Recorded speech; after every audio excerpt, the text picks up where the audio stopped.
ahead and start the recording in the meeting. This meeting is being recorded. All right. Now, this is the third meeting that we've had of our health committee members here. And for all the tribal communities in the state of South Carolina. And for the record, I wanted to make sure that we did have everybody who has been participating, even though they haven't been to every meeting, that do receive information on these meetings. Dr. John Creel of the Edisto, Chief Lamar Nelson, Escuit, PD would be Chief Parr or I think he designated somebody else over there as the chief counsel or something, but I know two people in PD are getting it. I think it's Brian Tanner and Rick Ladine. I'm not sure if that's the correct name, but Miss Patricia Gaillard with Minority Affairs. We have been sending the information back as requested to Seattle Urban Indian Health, who is our grantor. Miss Felicia Cavallini with Limestone had participated in our first meeting, and she is getting notes on the follow-ups. Mr. Brenton Brown, excuse me, Brenton, I'm sorry, with Minority Affairs also gets emails and is on the contact list and has participated in all of our meetings thus far. Chief Chavis with the Beaver Creek, who was here last week but is not here today because of another commitment that he needed to get to. And I don't think I've left anything out. Chief Mitchum, of course, Pine Hill Indian is on the list, and that's separate and apart from the Pine Hill Health Network, which I think we made very clear. But so Tribal Affairs is not a part of the Health Network. But as chief of the Pine Hill Indian Tribe, she is also on that email list as separate and apart to receive everything that is that we go through each time. Now, I think last time we met a couple of weeks ago, we were talking about, one was that link on Facebook. We're doing a hustle for the bustle. I think that's coming up.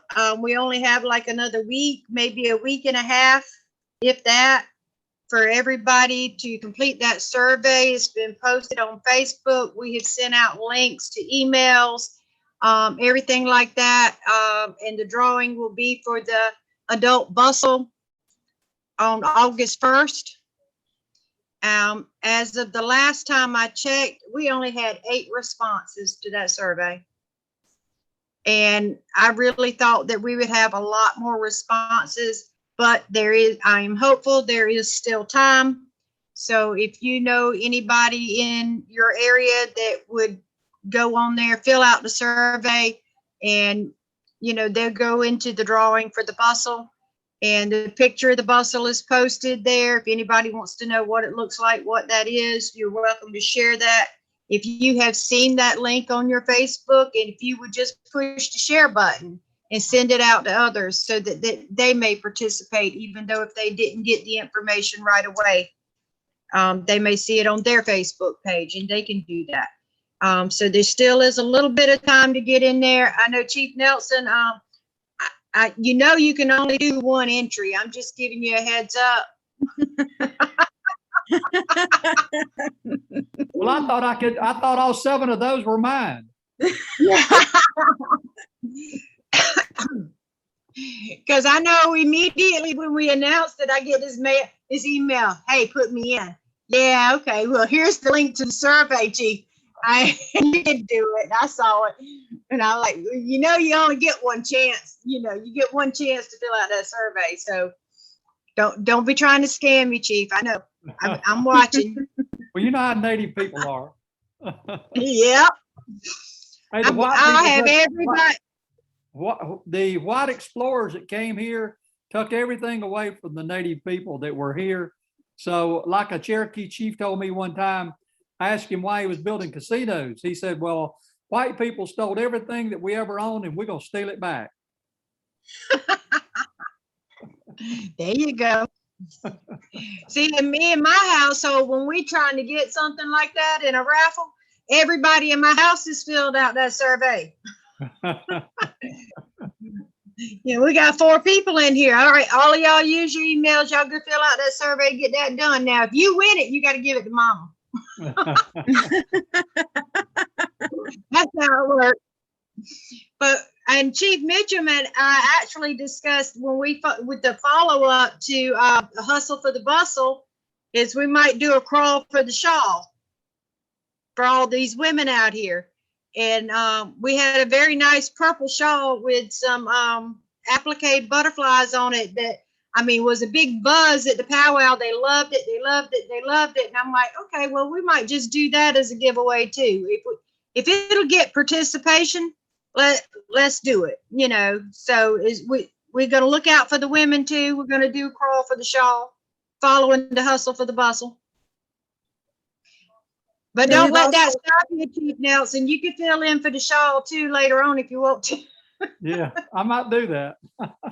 You know, one thing I thought about with the next draft was, you know, crawl for the shawl, but then we've also got a tiny tot and a teen rustle that we can, you know, add to it.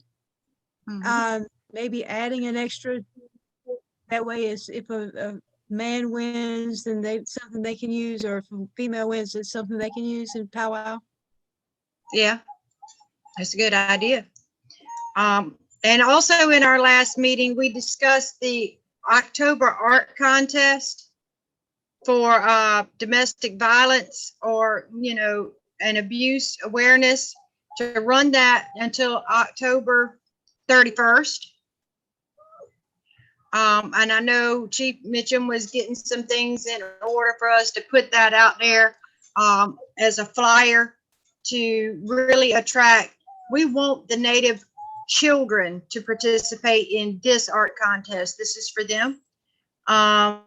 So we're trying to be diplomatic in the way we put it out there and put it out there on Facebook, because we have faced some issues that when we try to put something out there that says Native American, da da da da da, it gets blocked. So we have come up with a couple of creative ways to say it.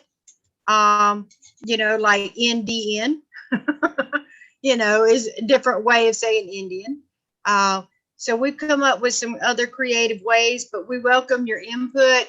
Or if you feel like you just need a paper flyer, we can send you an email with the PDF of the flyer. You could print it out and have it posted somewhere, or even be able to hand it out to the children, the youth in your area that you think would be great participants in this, and encourage them, even if you don't think they're the world's best artists, because, you know, we've had some green 6-legged dogs on my refrigerator, but I would still encourage them to enter this art contest and let them understand how important it is to be a part of this.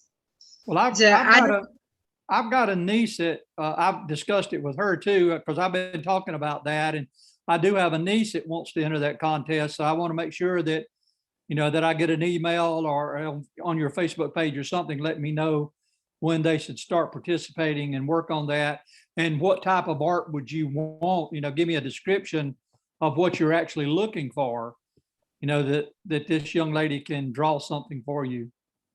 Now, in the past, what the kids have done has been a variety of different things. Excuse me, one did a painting, an oil painting.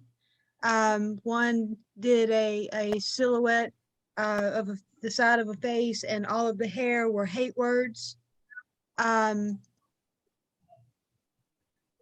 It is really not it needs to be this way, or it needs to be even Native American driven. So it's no specific theme. No specific theme. It's just Okay. hate, really geared towards the theme of domestic violence and teen dating violence. And we let the kids just run with it before. Now that was when we were able to do the conference for the kids and portray the artwork, let them explain it. That was when I think I told you in a conversation that the art teacher called me and was concerned about the silhouette poster. But he ended up winning the contest. And what we were talking about doing while I've been trying to shore up the art contest awards, is it going to be monetary or just some ribbons, or is it going to be, like a bustle or something like that, a shawl? That's been the holdup on the flyer. What's the awards going to be? We did first, second, and third winners in person, and we gave them art supplies. So that's what we're working on our end, is that, this is, we haven't asked any other tribes to contribute to it, or minority affairs to contribute to it, but that's the holdup right now. We thought that, since this, we brought this up mid-July, started on August the 1st, and our deadline is to have this flyer finished by the end of this month, so it's ready for everybody on August 1st. Well, on the Facebook page, have you tried using the word indigenous instead of Native American? We did the Indigenous First Steps program. I'm talking They about, do let us, you said they were blocking you from using Native American. Have you right. used the word indigenous people? Right. What and we use- run into is that if we type in the words Native American or Indigenous, they flag it as against community, against community rules or whatever the thing is. The only one that they'll let us get by with is Indigenous First Steps, because that's a trademark name. So we've had to come up with unique ways to get around that. But they do, when we try to run an ad that says Native American, they say it goes against their community standards, because it's geared towards a specific community. I know Brenton and I worked on the letter from Minority Affairs to send out the brochures, and maybe we can do the same thing with the art contest. That'd be great. And one of the suggestions I was going to say about the prizes, so to speak, for the art contest, first, second, third, we also want to probably include that artwork or a picture of that artwork can be featured on Pine Hill Health Network's Facebook page for a month at least, and be posted there as well. So they do get recognized there, and they will get tagged there as well. As far as the other things, our art supplies is a great idea. But I have no problem with, I can produce a shawl out of my shop really quick. If the winner, or, if we're doing first, second, and third, for a young lady, if she would like to get a shawl, I have no problem contributing a shawl. Give me a couple of days to get it made, please. But and as far as a young man, we did that grass regalia, Michelle, down at the powwow in Hardyville, and that seemed to get a little bit of buzz out of there. So maybe it depends on the size and the age of the person who is first, second, third, and let them choose. Yeah. Right now, I do have orders for regalia going out, and, we could put something in the works, but it would be hard to, if I made something for a 10-year-old and it's not going to fit 16-year-old that wins, then we got another thing coming. So maybe we should just put it out there that we can do. Do like a gift certificate for a little switch of stitches or something. Yeah, like that. that'll work. Mm-hmm. And I wanted to add too that I did speak to Chris Judge at USC Lancaster, and I told him that, this is a data collection tool for us, but also we're getting art out of it. And because we're trying to target Native American kids to do this contest, that I wanted to make sure that our goal is to make sure this is preserved. So all of the art that is submitted is going to the USC Lancaster archives. Wonderful. Well, let's make sure we have that on that flyer too. And the other thing that I thought about was, this is open to all mediums, because we know not everybody is a Van Gogh, not everybody is, paintings, and we will take art drawings, sketches, craft work, as long as it represents what we're looking for as far as the contest rules as being around domestic violence or teen dating violence, and that is the only criteria.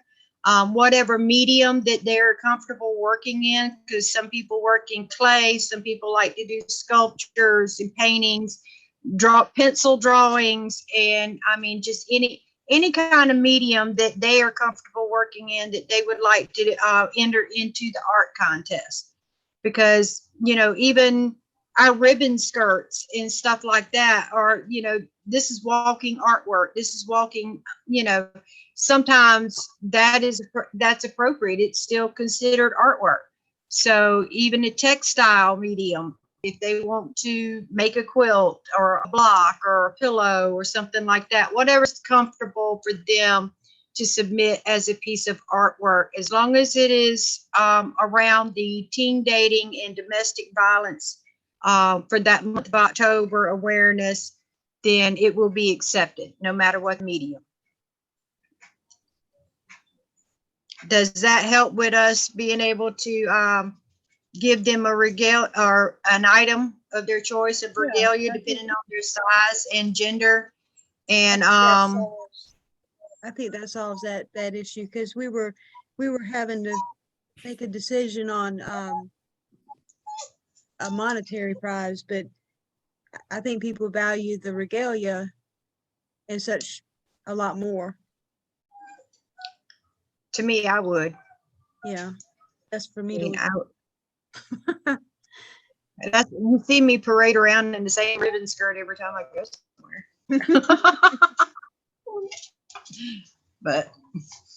But so that's the rundown on what we had that we were working on, where we were moving towards from our last meeting. We did have our little gathering up at North at Pine Hill Health Network offices this past, I think it was the 18th that we were there. We do it the third Saturday of every month up at Pine Hill on Savannah Highway at Pine Hill Health Network. I was up there this time. My mother came with me this time. Michelle and her husband, we were there doing beadwork. Michelle was out there doing beadwork. I was inside making a ribbon shirt and try to share that information. I will be having or hosting my very first regalia making student tomorrow. Here locally in my shop here. She's supposed to be here tomorrow, and she is a very adventuresome teenager. And one of the things that she had asked about when she was here, because I had been in schools for as long as I have, is will they let me wear anything in my high school graduation? Because she graduates high school this year, and this is moving up for her. And I did tell her, of course, to seek out the permission of her school principal, who I just happen to know who he is. And if he had any questions, she's more than welcome to give him my name and number, and he can reach out back to me. And if we have to reach out to a tribal leader to acknowledge, yes, she can do what she's requesting to do. It's a part of her culture. It's a part of her. And if the school will allow it or needs a letter from someone, then we are going to try to reach out and get that letter if she needs that extra support. I do know this principal in particular, himself would probably say, okay, great, and allow it with no problem. However, I do know this school district down here very well. I've been in it all my life.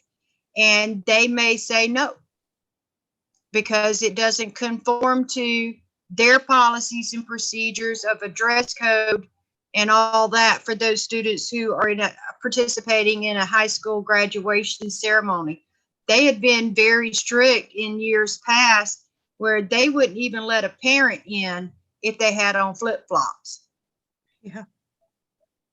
You know, so the chance of them actually saying yes to even a feather for her cap, or, you know, in her instance, she would like to wear her skirt underneath her graduation robe, but it will probably extend beyond the graduation robe down to her ankles. Will they let her do that? And we don't know until we ask, but we hope that we're going to be able to provide any support that she may need to make that happen for her. And we may reach out and say, hey, you know, we need to get a letter for her. And I will definitely talk back with her father, who brought her in to talk with me about making her regalia to start with, to see if they're going to need that extra support from tribal leader locally, or if there's somebody that can help them out to make that happen for her, because this is a big deal. She's graduating for high school, and that's a big deal for her father and her family. And But anyway, I want to add to that too, because I think we need to plan to circle back on that with Minority Affairs. This particular student is not even from South Carolina. She's from Canada, and she's a member of the Cree Nation. Yeah. In Orangeburg. Yeah. So we might have to call on you, Brenton and Patricia, to help us make sure that an Indigenous student graduating high school is allowed to wear a ribbon skirt.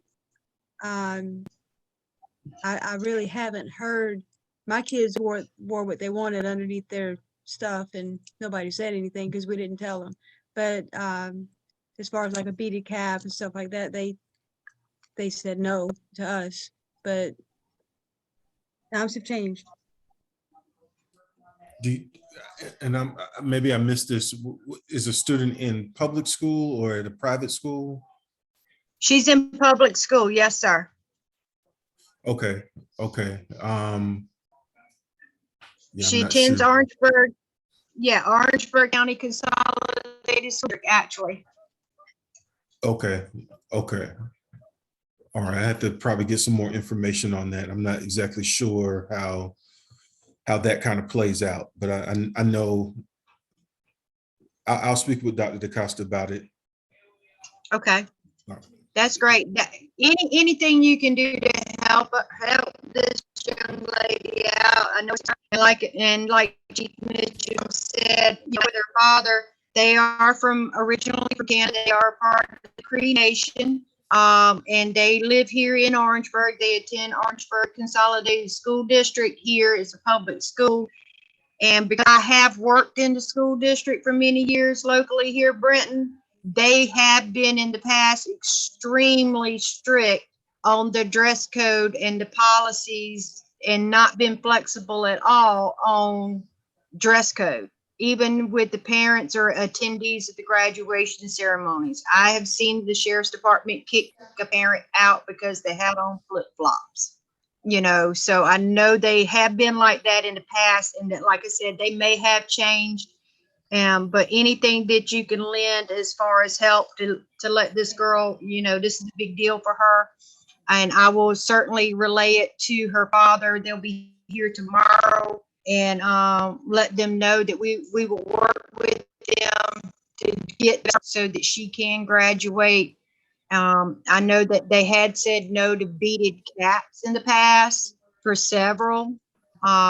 They just, you know, they want them all to wear the same color. They want them all to look the same. They want all their tassels to be the same way. So I've had them say no to feathers. Because it's just not a part of the dress code here. So I do think that, and this young lady is coming tomorrow for the very first time to learn to make her own regalia. So she's going to be very proud of this one, I think.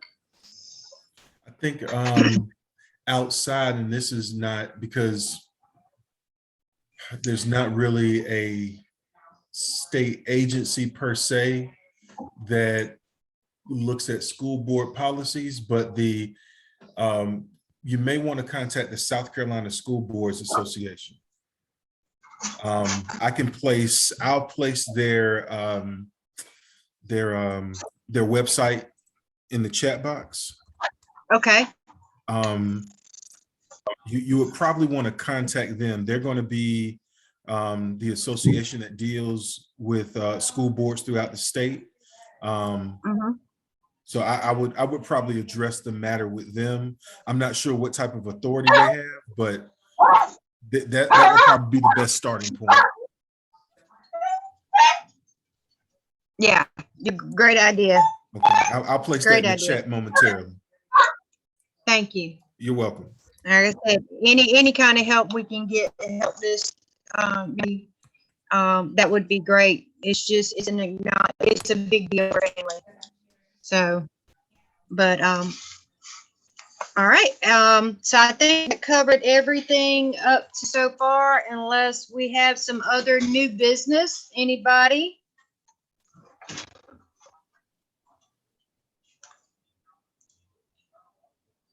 I can't think of anything. I know once I do want to go ahead and schedule, the next meeting in 2 weeks. Pull up my calendar. I'm pulling it out. Don't forget that we needed to make a note that we were going to Beaver Creek third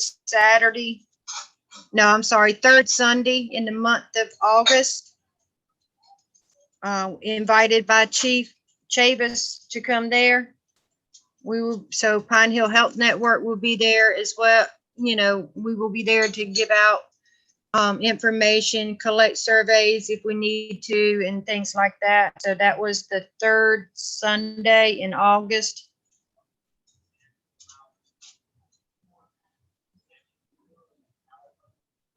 That's the 20th.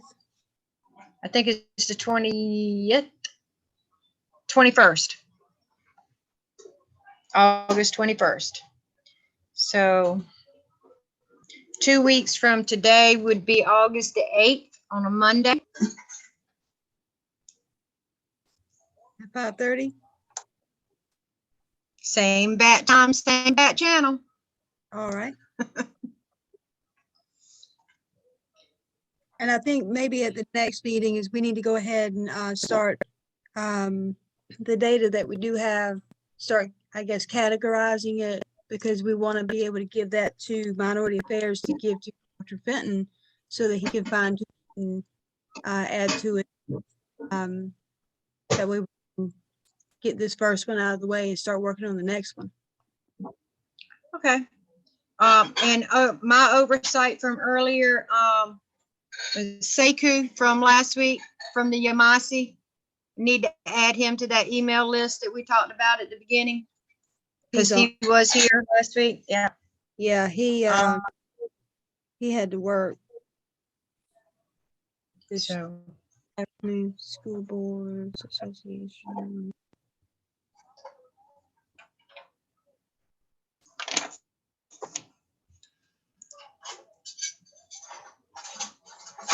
okay.